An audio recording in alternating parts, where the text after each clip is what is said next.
সেক্ষেত্রে আমি কিছু কিছু গণমাধ্যমে বলেছি যে আমি নীলা ইসরাফিল নিজেই একটা পদক্ষেপ নিব, সেটা যেই থাকুক না কেন। একদম আপনাদের ফেরদৌস ভাই থেকে শুরু করে অরুণা বিশ্বাস দিদি থেকে শুরু করে যারা যারা আলো আসবেই গ্রুপে ছিলেন তাদের বিপক্ষে আমি অবশ্যই অবস্থান রাখবো। আমি একজন হলেও আমি অবস্থান রাখবো, সেটা আমি বলেছি এবং সেটা আমি করব। যারা আমাদের দেশের কথা বলছে, যারা রাষ্ট্র নিয়ে কথা বলছে, বৈষম্যহীন একটা বাংলাদেশ যখন ছাত্ররা চাচ্ছে, ওদের কাছ থেকে তো এটা আশা করার কথা না। এটা আশা করার কথা লিজেন্ডের কাছ থেকে, বুদ্ধিজীবীদের কাছ থেকে, রাজনীতিবিদদের কাছ থেকে। রডের বাড়িটা আমি খেয়েছি, আমি স্বচক্ষে দেখেছি কিভাবে একটা ছেলেকে কোপ মেরে মাথা দুভাগ করে ফেলেছে।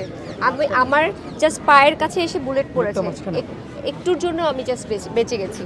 সো আমি অনেক কিছু দেখেছি যেটা অনেকেই হয়তো দেখে নাই যারা ঘরে ছিলেন। আমি শুরু করেছি ফেসবুক পোস্ট দিয়ে, কবিতা আবৃত্তি দিয়ে, অনলাইনের মাধ্যমে প্রথমে আমি প্রোটেস্ট করার চেষ্টা করেছি। আমার ক্রিয়েটিভিটির মাধ্যমে আমি শিল্পীদের পক্ষ থেকে আমি ছাত্রদের সঙ্গে সংহতি জানানোর চেষ্টা করেছি। যখন দেখেছি যে আর পারছি না, রক্তের গন্ধ বাতাসে ভেসে বেড়াচ্ছে, গুলির শব্দে কান স্তব্ধ হয়ে যাচ্ছে, মাথার উপর হেলিকপ্টার উঠছে, যখন আর পারছি না, তখন ওনার মধ্যে সেভ বাংলাদেশ লিখে নো মোর শুট লিখে আমি নিজে এই রবীন্দ্র সরোবরে স্লোগান দিয়েছি। আমি রাজপথে হেঁটেছি একা একা।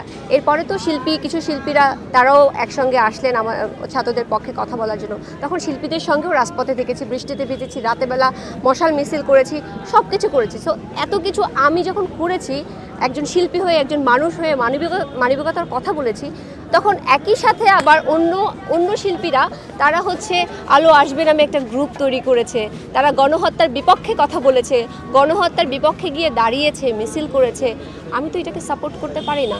আমি একজন শিল্পী হিসাবে, একজন মানুষ হিসাবে আলো আসবে গ্রুপেই যদি আমাদের শিল্পীদের পক্ষ থেকে যদি কোনো অ্যাকশনে না যায়, সেক্ষেত্রে আমি কিছু কিছু গণমাধ্যমে বলেছি যে আমি নীলা ইসরাফিল নিজেই একটা পদক্ষেপ নিব, সেটা যেই থাকুক না কেন।